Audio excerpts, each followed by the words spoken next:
The morning sun cast long shadows across the military compound as General Marcus Wellington adjusted his medals one final time.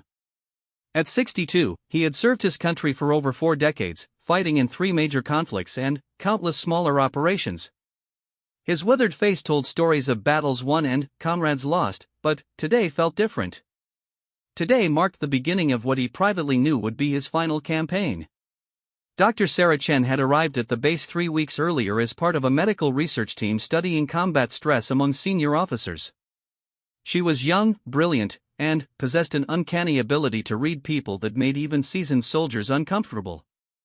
Her dark eyes seemed to penetrate beyond the carefully constructed facades that military personnel wore like armor. The assignment had come directly from the Pentagon. General Wellington was scheduled to lead a crucial peacekeeping mission in Eastern Europe, but recent reports suggested he had been showing signs of mental fatigue. The top brass wanted him evaluated before deployment, though they had made it clear this was merely a formality. Wellington was a legend, a man whose strategic mind had saved thousands of lives. No one expected any real problems. Sarah's first meeting with the general had been tense. He sat rigidly behind his desk, his pale blue eyes fixed on her with military precision. The office reflected his personality, everything in its place, awards and commendations covering one wall, a large map of the world dominating another. But Sarah noticed the small details others might miss, the slight tremor in his left hand, the way his jaw clenched when discussing recent missions, the prescription bottles barely visible in his desk drawer. "Doctor, I appreciate the Pentagon's concern, but I assure you this evaluation is unnecessary," Wellington had said, his voice carrying the authority of decades of command. "I've been leading men into combat since before you were born." Sarah had smiled diplomatically. "General, I'm simply here to ensure you're in optimal condition for your upcoming mission. Think of it as a routine medical checkup, but for mental preparedness." What she didn't tell him was that her research had uncovered troubling patterns in his recent behavior. Reports from subordinates described a man who had become increasingly paranoid, suspicious of his own staff, and prone to making decisions based on incomplete information. More concerning were the medical records she had obtained through classified channels, records that showed a history of prescription drug use that had escalated dramatically over the past year. The general's wife, Margaret, had been a different story entirely. During their private conversation at the officers' club, she had painted a picture of a man slowly unraveling under the weight of decades of violence and responsibility. Margaret was an elegant woman in her late 50s, her silver hair perfectly styled, her manner gracious but guarded. She had been a military wife long enough to know when to speak and when to remain silent. "He doesn't sleep anymore," Margaret had confided, her voice barely above a whisper. "He sits in his study until dawn, going over old battle plans, reliving decisions he made 20 years ago. Sometimes I hear him talking to soldiers who died under his command, as if they're sitting right there with him." Sarah had taken careful notes, recognizing the signs of post-traumatic stress that had been left untreated for far too long. But there was something else in Margaret's manner, a nervous energy that suggested she was holding back information. When pressed gently, Margaret had looked around the club nervously before speaking again. "Doctor, there are things happening on this base that don't make sense. People coming and going at odd hours, meetings that aren't on any official schedule. Marcus has been receiving packages, unmarked packages that he opens in private. When I ask about them, he becomes angry, tells me it's classified military business." The packages had become Sarah's focus over the following weeks. Through careful observation and discreet inquiries, she learned that they arrived every Tuesday at exactly 2 p.m., delivered by a civilian courier who never spoke to anyone except the general's aide, Lieutenant Colonel Peterson.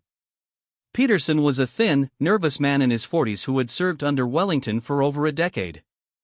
He was unremarkably competent, the kind of officer who advanced through reliability rather than brilliance. Sarah's breakthrough came when she befriended Sergeant Maria Rodriguez, the general's secretary. Maria was a sharp-eyed woman who noticed everything but rarely spoke about what she saw. Over coffee in the base cafeteria, Sarah had gradually gained her trust, learning about the general's daily routines, his visitors, and his increasingly erratic behavior. "The packages worry me," Maria had admitted during one of their conversations. "They're always the same size, always marked with the same red seal. The general takes them personally, never lets anyone else handle them. And, afterward, he's always different, more energetic, more focused, but also more unstable. Sarah had asked Maria to describe the differences she noticed, and the picture that emerged was troubling. The general would become hyperactive for several days after receiving each package, working 18-hour days, making rapid-fire decisions, and showing signs of elevated mood that bordered on mania. Then, as the week progressed, he would crash, becoming moody, suspicious, and increasingly isolated. The pattern was consistent with drug use, specifically stimulants that could provide short-term enhancement of cognitive function and energy levels. But, what kind of substances could be delivered so regularly to a military base without detection? And, who was behind the deliveries? Sarah's investigation led her to Dr. Richard Vaughn, a former military psychiatrist who had been quietly consulting with senior officers about performance enhancement. Vaughn had been researching experimental drugs designed to improve decision-making under stress and reduce the mental fatigue that came with prolonged combat exposure. His work was technically legal, falling into a gray area between medical treatment and performance enhancement. Through her professional network, Sarah learned that Vaughn had developed a particular interest in nootropics, cognitive-enhancing drugs that could temporarily boost mental acuity. His research had attracted attention from various government agencies interested in improving the performance of key personnel in high-stress situations. The military applications were obvious: commanders who could think more clearly, react more quickly, and maintain focus during extended operations. But Sarah's medical training told her that long-term use of such substances, especially in combination with the stress of military command, could have serious consequences. The human brain wasn't designed to operate at peak efficiency indefinitely, and attempting to force it to do so could result in psychological breakdown, physical deterioration, and potentially dangerous decision-making. Her suspicions were confirmed when she gained access to the general's medical files through a contact at the base hospital. The blood tests showed traces of amphetamines, modafinil, and several experimental compounds that weren't available through normal medical channels. The dosages were increasing over time, suggesting tolerance was building and higher amounts were needed to achieve the same effects. More concerning was the evidence of liver stress and cardiovascular strain that indicated the general's body was struggling to process the chemical cocktail he was consuming. His blood pressure was elevated, his heart rhythm showed irregularities, and his kidney function was declining. He was slowly poisoning himself in pursuit of mental enhancement. The final piece of the puzzle came from an unexpected source. Late one evening, while working in her temporary office, Sarah overheard a heated phone conversation from the general's office next door. The walls were thin, and Wellington's voice carried clearly through the ventilation system. "I don't care about the side effects," he was saying. "The mission is too important to worry about my personal health. If these drugs can give me the edge I need to bring my soldiers home safely, then the risk is acceptable." The voice on the other end was harder to make out, but Sarah caught fragments: dosage, dangerous levels, recommend reduction. The general's response was immediate and angry. "Dr. Vaughn, I've been taking your cocktails for 8 months now, and they've made me sharper than I've been in years. My performance reviews are outstanding, my decision-making is faster, and I can process intelligence data at twice my normal rate. Don't tell me now that you're having second thoughts." Sarah felt her blood run cold. 8 months of experimental drug use explained the behavioral changes Margaret had described, the packages Maria had observed, and the medical anomalies she had discovered. But it also meant that General Wellington was about to lead troops into a potentially dangerous situation while under the influence of substances that could impair his judgment in unpredictable ways. The weight of her discovery settled on her shoulders like a heavy cloak. She was a doctor, bound by oath to do no harm, but she was also a citizen with a responsibility to protect the soldiers who would serve under Wellington's command. The general believed he was enhancing his capabilities, but Sarah's analysis suggested he was actually compromising them in ways he couldn't perceive. As she sat in her office that night, reviewing the evidence she had gathered, Sarah realized she was facing an impossible choice. Exposing the general's drug use would end his career and potentially compromise a mission that could have international implications. But allowing him to continue could result in catastrophic decisions that might cost lives on a much larger scale. The sound of footsteps in the hallway interrupted her thoughts. Through her window, she could see the general's aide, Lieutenant Colonel Peterson, walking quickly toward the administration building carrying a familiar package marked with a red seal. It was Tuesday evening, later than the usual delivery time, and Peterson's furtive manner suggested this wasn't a routine delivery. Sarah made a decision that would change everything. She gathered her files, locked them in her secure briefcase, and began planning her next move. Tomorrow, she would have to confront General Wellington directly, armed with evidence that could destroy him but might be the only way to save the soldiers under his command. As she prepared to leave her office, Sarah couldn't shake the feeling that she was being watched. The base had seemed increasingly tense over the past few days, with security heightened and personnel movements more restricted. She had attributed it to preparation for the upcoming mission, but now she wondered if someone had noticed her investigation.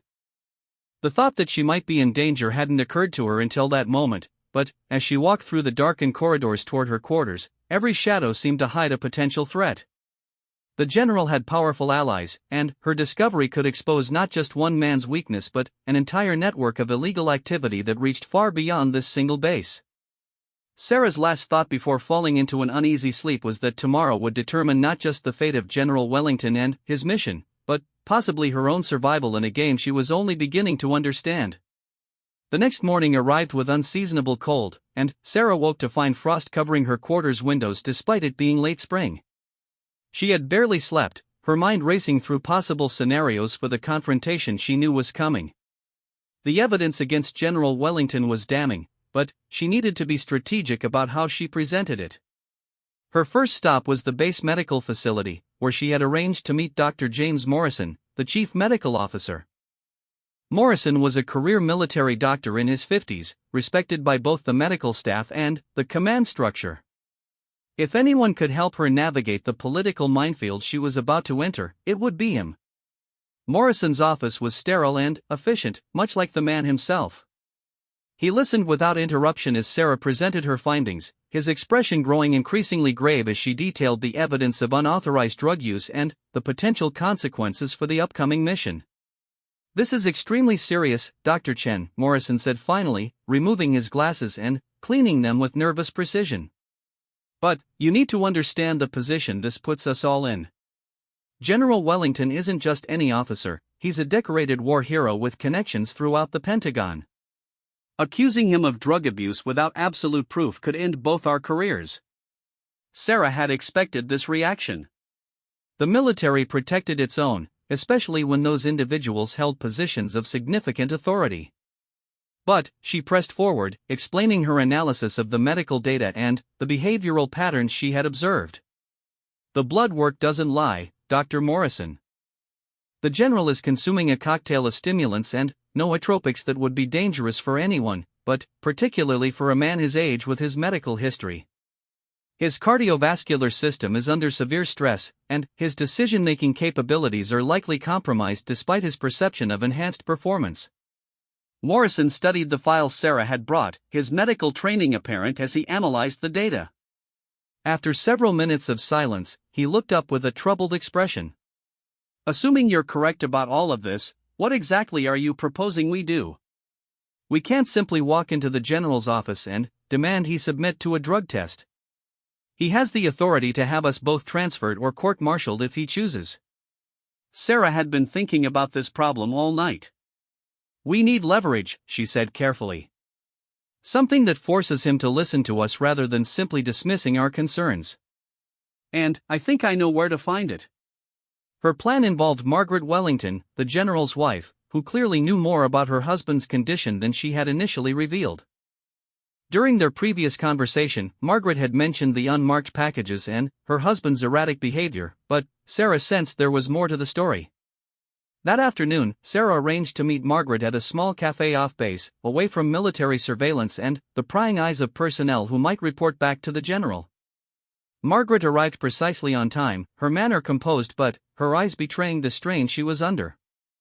"Mrs. Wellington, I need to speak with you about your husband's health," Sarah began carefully. "I believe he's in serious danger, and I need your help to save him." Margaret's facade cracked slightly. "I've been waiting for someone to notice," she said quietly. Marcus isn't well, Dr. Chen. He hasn't been well for months. But every time I try to talk to him about it, he becomes angry and accuses me of undermining his authority. Sarah leaned forward, sensing an opportunity. The packages he receives, do you know what's in them? Margaret hesitated, then reached into her purse and withdrew a small vial containing white pills. I found this in his study last week.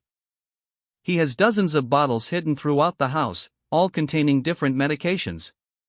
Some I recognized as prescription drugs, but others were completely unfamiliar. Sarah examined the vial, noting the absence of any identifying marks or pharmaceutical labels. The pills were professionally manufactured but clearly not from any legitimate medical source. Mrs. Wellington, these substances could be killing your husband. His body is showing signs of severe stress, and his behavior indicates he's developing a dangerous dependency. Tears began forming in Margaret's eyes. I've tried everything I can think of.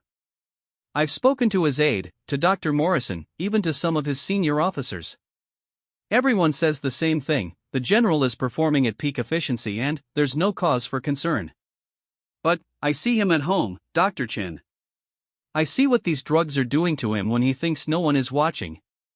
Margaret's description of her husband's private behavior painted a disturbing picture. The general would spend hours pacing his study, muttering to himself about tactical situations from missions decades in the past. He would frequently check and recheck security systems, convinced that enemy agents were monitoring their home. His paranoia had reached the point where he suspected even close friends and colleagues of plotting against him. He's convinced that someone is trying to sabotage the upcoming mission, Margaret continued. He's installed additional locks on our doors, surveillance cameras throughout the house, and he's started carrying a sidearm even when he's off duty. Last week, I found him sitting in our bedroom at 3 a.m, staring out the window with his weapon drawn, convinced he had seen suspicious movement in our garden. The psychological profile emerging from Margaret's account was consistent with chronic stimulant abuse combined with the paranoid ideation that could result from prolonged stress and sleep deprivation. Sarah realized that the general's condition was even worse than her initial analysis had suggested. Mrs. Wellington, I need you to help me approach your husband about this. He won't listen to medical advice from someone he sees as an outsider, but he might respond to concerns from his wife. However, we need to be extremely careful about how we handle this. In his current state, he might react unpredictably to any perceived threat. Margaret nodded, but her expression was fearful. Dr. Chen, there's something else you need to know. Marcus has been making preparations that go beyond normal mission planning. He's been having private meetings with people I don't recognize, civilians who come to our house at odd hours. He's also been moving money, large amounts of money, to accounts I know nothing about. This revelation added an entirely new dimension to the situation. Sarah had been focused on the medical aspects of the general's condition, but Margaret's information suggested there might be broader conspiracy involving financial misconduct or worse. The possibility that Wellington was not just a victim of drug abuse but an active participant in some larger scheme changed everything. Can you tell me anything about these visitors? What they look like, when they come, what they discuss with your husband?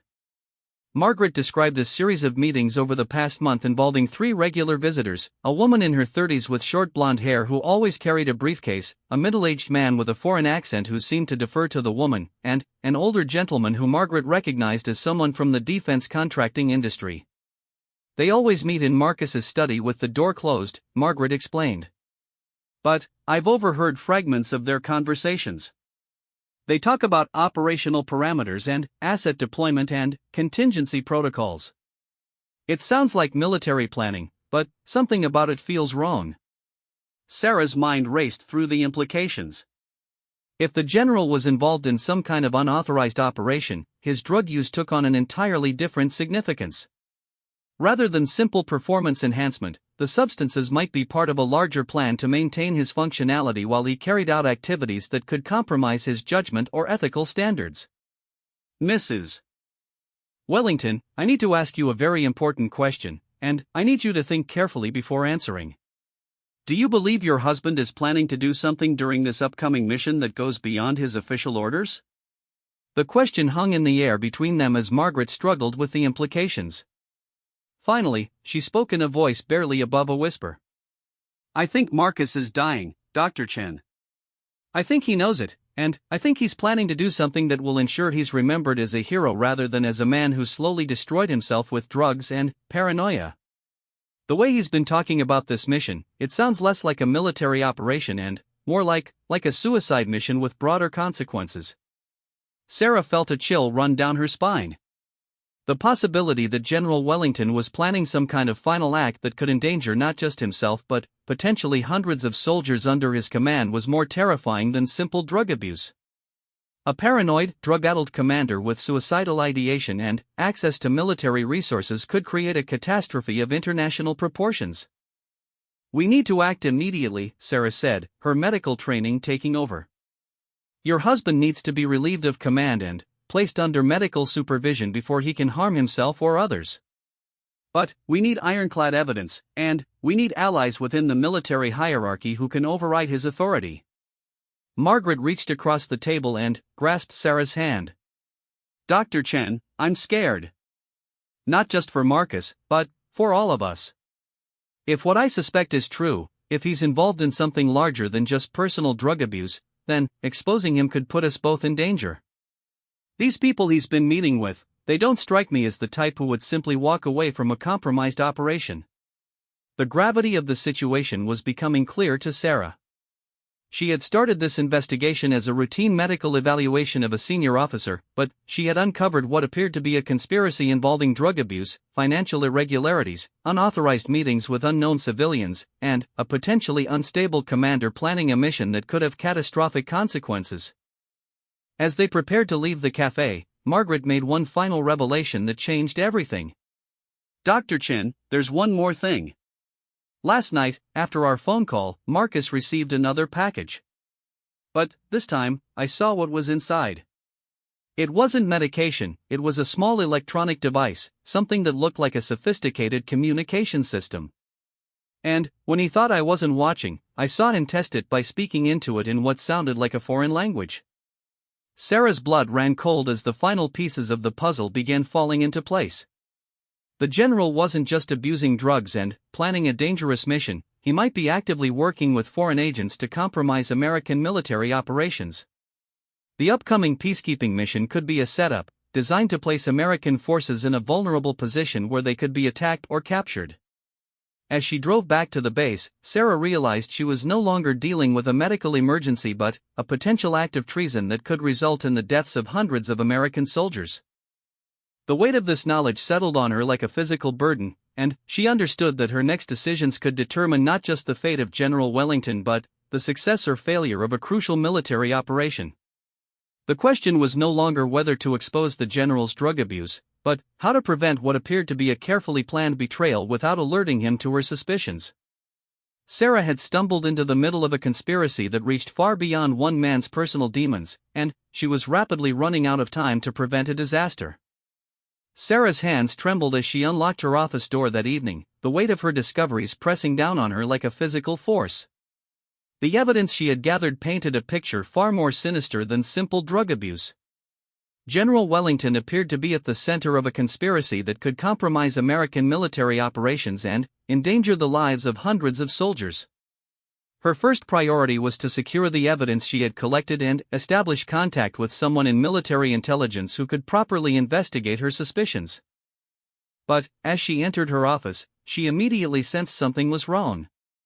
Papers on her desk had been moved slightly, her computer showed signs of recent use despite being locked, and the air held a faint trace of unfamiliar cologne. Someone had been searching her office. Sarah quickly checked her secure filing cabinet and found that while it remained locked, there were fresh scratches around the lock mechanism suggesting someone had attempted to open it. Her laptop showed no obvious signs of tampering, but she knew that sophisticated intelligence operatives could access electronic devices without leaving obvious traces. The realization that she was being watched changed everything. If General Wellington or his associates suspected her investigation, she was in immediate danger. Military bases were controlled environments where accidents could be easily arranged and questions could be deflected through proper channels. Sarah needed to get her evidence to trusted authorities quickly, but she also needed to be extremely careful about who she contacted. She decided to reach out to Colonel Janet Harrison, a military intelligence officer she had worked with during previous assignments.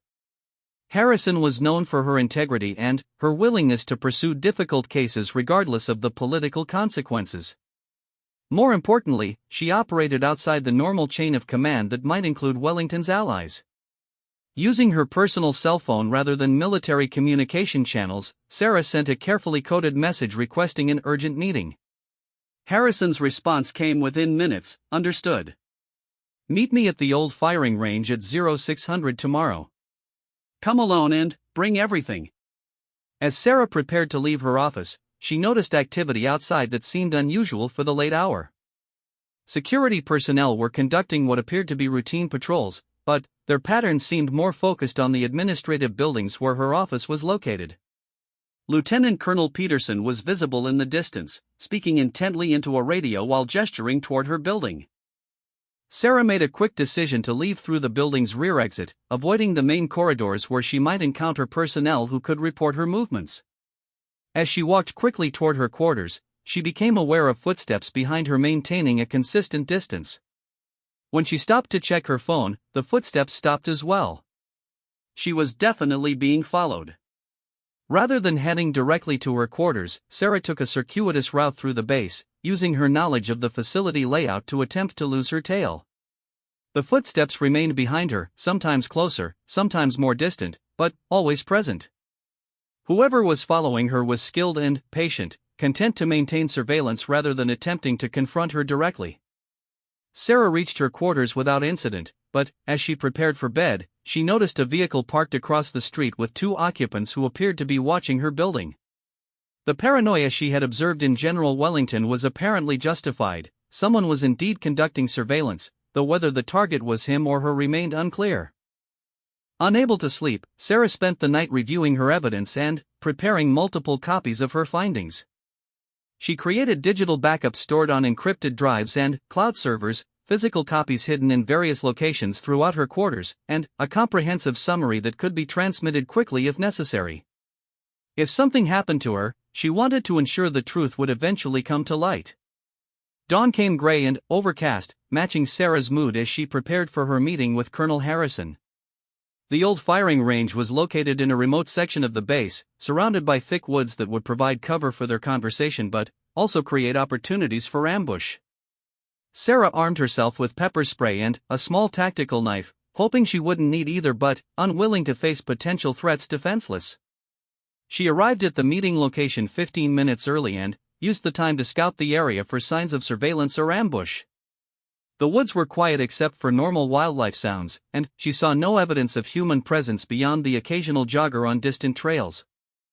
When Colonel Harrison appeared precisely at 0600, Sarah felt a moment of relief. Harrison was a compact woman in her 40s with prematurely gray hair and intelligent eyes that seemed to catalog every detail of their surroundings. She listened without interruption as Sarah presented her findings, occasionally asking clarifying questions but otherwise allowing the evidence to speak for itself. "This is even worse than I suspected," Harrison said finally. "We've been tracking unusual communications patterns originating from this base for the past month, but we couldn't identify the source. Your evidence explains a lot, but it also suggests we're dealing with a sophisticated operation that extends far beyond General Wellington." Harrison revealed that military intelligence had been investigating reports of compromised operations in Eastern Europe, where American forces had encountered unexpected resistance and unusually accurate enemy intelligence. The patterns suggested that someone with access to classified operational plans was sharing information with hostile forces. The timing of Wellington's mission coincides with several high-value intelligence assets being moved through the region, Harrison explained. If someone wanted to capture or eliminate those assets, having a compromised American commander in the area would be extremely valuable. The scope of the conspiracy was becoming clearer. General Wellington wasn't just abusing drugs or suffering from psychological breakdown, he was actively participating in an operation designed to compromise American security interests.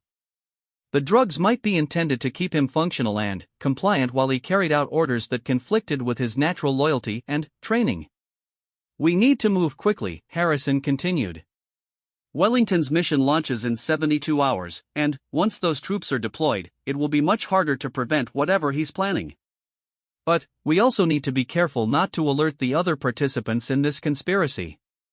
If they realize we're onto them, they might accelerate their timeline or eliminate potential witnesses. Sarah felt a chill at the implication that she might be considered a witness who needed to be eliminated. What exactly are you proposing we do? We can't simply arrest a general without overwhelming evidence, and we can't expose the conspiracy without risking the lives of soldiers who are already preparing for deployment. Harrison had clearly been thinking about this problem. We're going to use Wellington's own paranoia and drug dependency against him. Based on your medical analysis, his judgment is already compromised, and his paranoia makes him suspicious of everyone around him. If we can create the right pressure points, we might be able to force him into making mistakes that expose the entire operation. The plan Harrison outlined was risky but elegant. They would use Sarah's medical authority to order additional psychological evaluations for all senior officers participating in the mission, making Wellington's assessment appear routine rather than targeted. During that evaluation, Sarah would subtly suggest that some of Wellington's staff might be compromised, playing into his existing paranoia and potentially causing him to reveal information about his co-conspirators. Simultaneously, Harrison would arrange for increased security around the base communications systems, ostensibly as a standard pre-deployment precaution but actually designed to intercept any messages Wellington might send to his handlers. If they could document direct communication with foreign agents, they would have the evidence needed to prevent the mission and arrest all participants. The key is timing, Harrison emphasized. We need Wellington to believe he's still in control while we gather the final evidence we need. But, if he suspects we're onto him, he could accelerate his plans or eliminate evidence. And, given his access to military resources and his increasingly unstable mental state, he could cause considerable damage before we can stop him. As they prepared to leave the meeting, Harrison made one final point that sent chills down Sarah's spine. Dr. Chen, you need to understand that you're now a critical witness in a national security investigation. That makes you valuable to us, but it also makes you a target for anyone who wants to keep this conspiracy secret. From this point forward, you'll have protection, but you also need to be extremely careful about who you trust and where you go. The reality of her situation hit Sarah like a physical blow. She had started this assignment as a routine medical evaluation, but she was now a key player in an investigation that could prevent a major intelligence disaster. The weight of responsibility was overwhelming, but she also felt a sense of purpose that transcended her personal safety. Returning to the base, Sarah noticed that the surveillance she had detected the previous night had intensified. There were more security personnel visible, additional vehicles patrolling the area, and what appeared to be electronic surveillance equipment being installed at various points around the facility. Whether this was Harrison's protective measures or increased surveillance by the conspiracy, she couldn't tell. Her first test came that afternoon when Lieutenant Colonel Peterson approached her with a message from General Wellington requesting an immediate meeting. The timing seemed suspicious, coming so soon after her meeting with Harrison, and Sarah wondered if her activities had been detected despite her precautions. Peterson's manner was more nervous than usual as he escorted her to the general's office. He kept glancing around as if expecting trouble and seemed reluctant to make eye contact. When they reached Wellington's door, Peterson made an excuse to leave quickly rather than announcing her arrival as was customary. General Wellington's appearance shocked Sarah when she entered his office. The man who had seemed merely tired during their first meeting now looked haggard and ill. His skin had an unhealthy pallor, his eyes were bloodshot and dilated, and his hands showed a noticeable tremor. The drug abuse was clearly taking a severe toll on his physical health. Dr. Chen, please sit down, Wellington said, his voice carrying an edge of barely controlled tension. I've been reviewing your evaluation procedures, and I have some concerns about the scope of your investigation. Sarah maintained her professional composure despite the warning bells going off in her mind. General, I'm simply following standard protocols for pre-deployment psychological assessments. Is there something specific that's troubling you? Wellington studied her for a long moment, his drug-altered perception apparently struggling to read her intentions. There have been reports of unauthorized access to medical files, unusual questions being asked about my personal activities, and meetings being held off base without proper approval. I'm beginning to wonder if your evaluation is as routine as you've claimed." The accusation was direct enough that Sarah realized she was walking into a trap. Wellington knew about her investigation, which meant either her security had been compromised or someone was feeding him information. She needed to deflect his suspicions without revealing what she had actually discovered. "General, I can assure you that my evaluation follows established protocols. If there have been security concerns, perhaps we should discuss them with the base security officer. Medical evaluations do require thorough investigation of all factors that might affect performance, including personal health, stress levels, and support systems." Wellington's expression darkened at her suggestion of involving security officers. "Dr. Chen, I think there's been a misunderstanding about the nature of your role here. Your evaluation was requested as a formality to satisfy Pentagon bureaucrats, not as an investigation into my personal affairs. I'm beginning to think your priorities have become confused." The threat in his voice was unmistakable. Sarah realized that Wellington suspected her investigation but wasn't sure how much she had discovered. This gave her a narrow window of opportunity to gather additional information while appearing to back down from her investigation. "I apologize if I've overstepped my boundaries, General. Perhaps we could schedule a standard psychological assessment that focuses only on mission-relevant factors.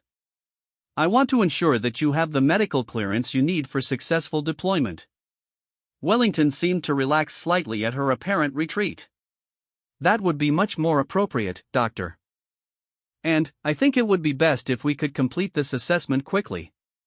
I have many preparations to finalize before we deploy, and I don't want medical bureaucracy to interfere with operational requirements." As Sarah agreed to Wellington's timeline, she realized she was being maneuvered into a position where she would have to either provide him with a clean bill of health or openly confront him with her evidence. Either choice would force her hand before Harrison's plan could be fully implemented. The meeting ended with Wellington's assurance that he looked forward to her final evaluation, but Sarah could see the calculation behind his drug-dilated eyes. He was planning something, and she suspected that her usefulness to him was rapidly coming to an end. The next morning brought an unexpected development that changed everything. Sarah was awakened at 0500 by pounding on her door and found Colonel Harrison outside with 2 military police officers and a sense of urgency that immediately put her on high alert. "Dr. Chen, we need to move now," Harrison said without preamble. "Our surveillance detected communications between Wellington and his handlers last night. They're accelerating their timeline. The mission launches in 6 hours instead of 48, and we have reason to believe they're planning to eliminate potential witnesses before deployment." Sarah quickly gathered her evidence files and followed Harrison to a secure facility on the opposite side of the base. During the brief ride, Harrison explained what their surveillance had uncovered. Wellington had received a coded message indicating that medical complications needed to be resolved before mission launch. The response suggested that the general understood and would address the problem immediately. "We believe you're the medical complication they're referring to," Harrison said grimly. "Wellington knows you've discovered something significant, and his handlers have decided you're too dangerous to leave alone. They've given him orders to eliminate you before the mission begins." The secure facility turned out to be a communications center operated by military intelligence, where technicians were monitoring electronic surveillance of the entire base. Large screens displayed real-time tracking of personnel movements, communication intercepts, and video feeds from hidden cameras throughout the facility. Colonel Harrison introduced Sarah to General Patricia Morrison, a stern woman in her late 50s who commanded the military intelligence unit investigating the conspiracy. Morrison's reputation for ruthless efficiency was legendary, and her presence indicated that the situation had escalated to the highest levels of military command. "Dr. Chen, your investigation has uncovered a conspiracy that extends far beyond simple drug abuse," General Morrison began without preamble. "Wellington is part of a network that has been compromising American operations for at least 18 months. The drugs were just a method of control, keeping him functional while ensuring his compliance with orders that violated his natural loyalty. The screens around them displayed evidence that painted a picture of systematic betrayal. Financial records showed payments totaling millions of dollars flowing into accounts controlled by Wellington and several other senior officers. Communication intercepts revealed coded messages coordinating with foreign intelligence services. Most damning were video recordings of meetings between Wellington and individuals identified as agents of a hostile foreign government. The upcoming mission was designed to be a trap, Morrison continued. American forces would be led into an ambush where they could be captured or killed, along with the intelligence assets they were supposed to protect. Wellington's role was to ensure that our troops were positioned exactly where the enemy wanted them. Sarah felt sick as she absorbed the full scope of the betrayal. Hundreds of American soldiers were preparing to deploy under the command of a man who was planning to deliver them to their enemies. The weight of her responsibility in preventing this disaster was overwhelming. "What's our plan to stop him?" Sarah asked, her medical training taking over despite her emotional turmoil. "Wellington is clearly unstable, drugged, and paranoid. He could react unpredictably if we confront him directly." General Morrison activated a detailed tactical display showing the base layout and troop positions. "We're going to use Wellington's paranoia and drug dependency to force him into revealing his plans while preventing him from executing them. Dr. Chin, you're going to conduct one final psychological evaluation, but this time you'll be wearing surveillance equipment that will document everything he says and does." The plan was elegant but dangerous. Sarah would meet with Wellington under the pretense of completing his medical clearance, but the session would be designed to pressure him into revealing details about the planned betrayal. Hidden cameras and microphones would record everything, providing the evidence needed to prevent the mission and arrest all conspirators. "The drugs have made him increasingly paranoid and unstable," Morrison explained. "If you suggest that his own staff might be compromised, he might reveal information about his handlers in an attempt to justify his actions. We need him to incriminate himself clearly enough that we can act without any doubt about his guilt." Sarah understood the risks involved. Wellington was armed, drugged, and increasingly desperate. If he realized she was deliberately provoking him, he could become violent. But the alternative was allowing hundreds of soldiers to walk into a carefully planned ambush. The psychological evaluation was scheduled for 1,400 hours, giving them time to prepare the surveillance equipment and position response teams throughout the facility. Sarah would wear a miniaturized camera and microphone that would transmit everything in real time to the monitoring center. If Wellington became violent, tactical teams were positioned to intervene within seconds. As she prepared for the confrontation, Sarah reviewed the psychological profile they had developed of Wellington's current mental state. The combination of chronic stimulant abuse, sleep deprivation, and enormous psychological pressure had created a perfect storm of paranoia, grandiosity, and cognitive impairment. He was convinced that he was saving his soldiers by following his handlers' orders, but he was also terrified that his conspiracy would be discovered. The key would be to trigger his paranoia while appearing to support his perception that he was surrounded by threats. Sarah would suggest that she had discovered evidence of security breaches, implying that someone on his staff was sharing information with hostile forces. His drug-altered judgment would likely cause him to reveal information about his actual handlers in an attempt to deflect suspicion from himself. At 1,355 hours, Sarah walked toward Wellington's office, acutely aware of the tactical teams hidden throughout the building and the surveillance equipment monitoring her every move. The weight of the evidence she carried in her briefcase seemed enormous, representing not just medical data but proof of a betrayal that could have changed the course of American military operations. Wellington's aide, Lieutenant Colonel Peterson, was noticeably absent from his usual post, and Sarah wondered if he had been arrested or if he was part of the conspiracy. The general's office door was slightly ajar, and she could hear him speaking quietly into what sounded like a secure phone. "Dr. Chen, please come in," Wellington called before she could knock. His voice carried a strange mixture of courtesy and menace that immediately put her on edge. "I've been looking forward to completing this evaluation." Wellington's appearance had deteriorated even further since their last meeting. His skin was gray and sweaty, his pupils were dilated to the point where his blue eyes appeared almost black, and his hands showed a constant tremor that he was trying unsuccessfully to control. The drugs were clearly pushing his body beyond safe limits. "General, I appreciate you making time for this final assessment," Sarah began, settling into the chair across from his desk while ensuring her hidden cameras had a clear view of his face. "I wanted to discuss some concerns that have emerged during my evaluation period." Wellington leaned forward with interest that seemed artificially intense. "What kind of concerns, Doctor? I hope you haven't been listening to rumors from personnel who might not understand the pressures of command." Sarah opened her briefcase and withdrew a folder containing carefully selected medical reports. "Actually, General, I'm more concerned about security issues that could affect your mission effectiveness. I've discovered evidence suggesting that someone with access to classified medical information has been sharing data with unauthorized parties." The effect was immediate and dramatic. Wellington's paranoia, amplified by the drugs coursing through his system, latched onto her suggestion with frightening intensity. His eyes darted around the room as if expecting to see enemies materializing from the shadows. "What kind of evidence?" he demanded, his voice rising.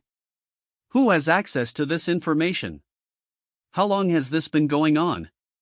Sarah maintained her professional demeanor while carefully escalating the pressure. "The pattern suggests someone in your immediate staff has been providing regular updates about your health status, your daily routines, and your mission preparations to outside parties. The timing of these communications correlates with specific events in your schedule."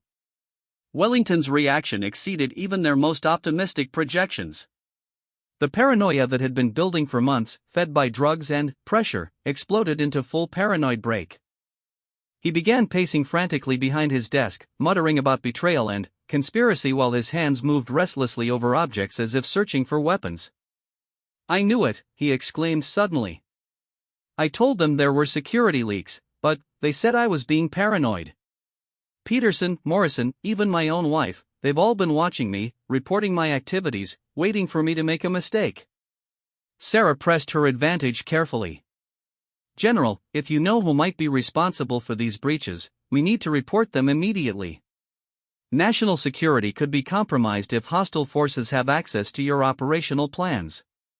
The irony of her statement wasn't lost on Wellington, and, for a moment, his drug-clouded mind seemed to grasp the contradiction in his situation. He was the security breach he was supposed to report. The realization seemed to trigger a psychological crisis that manifested as both rage and terror. "You don't understand," he shouted, his voice cracking with emotion. "I'm trying to save lives. The mission they've planned will get everyone killed. My men will walk into an ambush because the intelligence is compromised.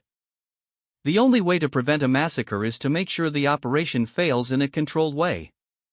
Sarah felt her heart racing as Wellington began revealing the details of his betrayal. The surveillance equipment was recording everything, but she needed to keep him talking to gather complete evidence of the conspiracy. "General, if you know the mission is compromised, why haven't you reported this through proper channels? Surely your superiors would want to know about intelligence failures that could endanger American lives." Wellington's laughter was harsh and bitter. "My superiors? Dr. Chen, my superiors are the ones who created this situation. They've been using my soldiers as pawns in intelligence games for years, sending them into situations where they're expendable. The only difference now is that I'm making sure their sacrifice serves a purpose."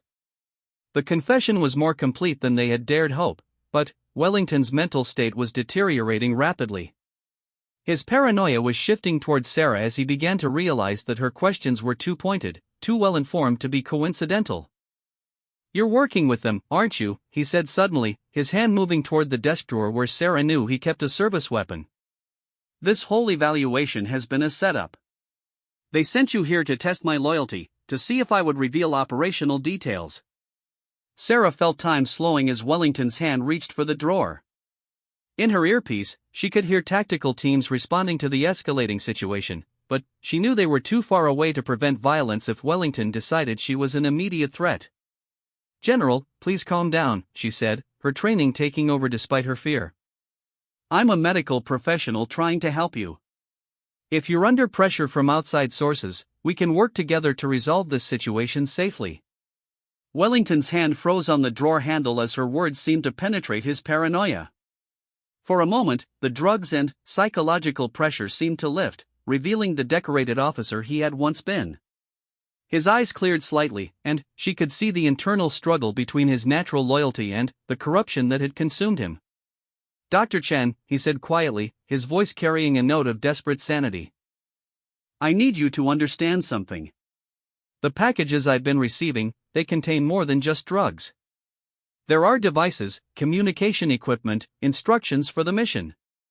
If I don't follow their orders, they've made it clear that my wife will be killed." The revelation recontextualized everything Sarah had learned. Wellington wasn't just a traitor motivated by money or ideology, he was a victim of coercion who had been trapped by threats against his family. The drugs had been used not just to control him but to impair his judgment enough that he couldn't find alternatives to compliance. "General, we can protect your wife," Sarah said urgently. "Military intelligence is already involved in this investigation. If you help us identify your handlers and provide evidence of their threats, we can ensure your family's safety while preventing the mission from proceeding." For a moment, hope flickered in Wellington's eyes. But then, his drug-impaired paranoia reasserted itself, and suspicion returned to his face. "How do I know you're not part of their test?" he demanded. "How do I know this isn't another way to see if I'll break under pressure?" Before Sarah could respond, the sound of approaching footsteps in the corridor caused Wellington to spin toward the door. His paranoia reached a breaking point as he grabbed the weapon from his drawer and pointed it toward the entrance to his office. "Stop!" Sarah shouted, her voice carrying all the authority of her medical training. "You'll kill innocent people. General, put the weapon down." But, as she spoke, she noticed something that changed everything. On Wellington's desk, partially hidden beneath a stack of papers, was an opened package containing not drugs but a small electronic device and what appeared to be a crystalline substance that definitely wasn't medication. Sarah's medical training recognized the substance immediately. It was a concentrated poison, probably ricin or a similar toxin, designed to be dissolved in liquid. The electronic device was likely a remote detonator or communication system. The pieces fell into place with horrible clarity.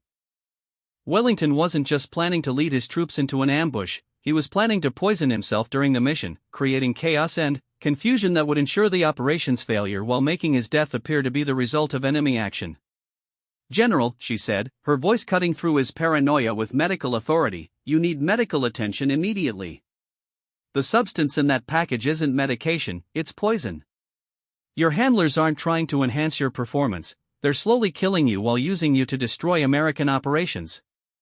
Wellington looked down at the package, and, for the first time since she had known him, his expression showed genuine surprise rather than drug-induced paranoia. The realization that he had been betrayed not just by ideology but by the very people who claimed to be protecting his family seemed to shatter his remaining psychological defenses. As tactical teams finally breached the door, Wellington slowly placed his weapon on the desk and collapsed into his chair. The weight of his actions, the effects of months of drug abuse, and the realization of how thoroughly he had been manipulated seemed to crush him physically and emotionally. "Dr. Chen," he said quietly as security personnel secured the office, "I need you to make sure Margaret is safe. Whatever else happens, she doesn't deserve to pay for my mistakes." Sarah nodded, understanding that despite everything that had happened, General Marcus Wellington had been as much a victim as a perpetrator in a conspiracy that had used his love for his family and his dedication to his soldiers to turn him into an instrument of betrayal. The mission was cancelled, the conspiracy was exposed, and hundreds of American lives were saved. But, as Sarah watched medics attend to Wellington's drug-ravaged body, she couldn't help but feel that the real victory belonged to those who had orchestrated the plot with such ruthless precision that they had nearly succeeded in destroying one of America's most decorated officers while achieving their strategic objectives. The general's last campaign had ended not in glory or defeat, but in the kind of moral complexity that defines the hidden wars fought in the shadows of international intelligence operations.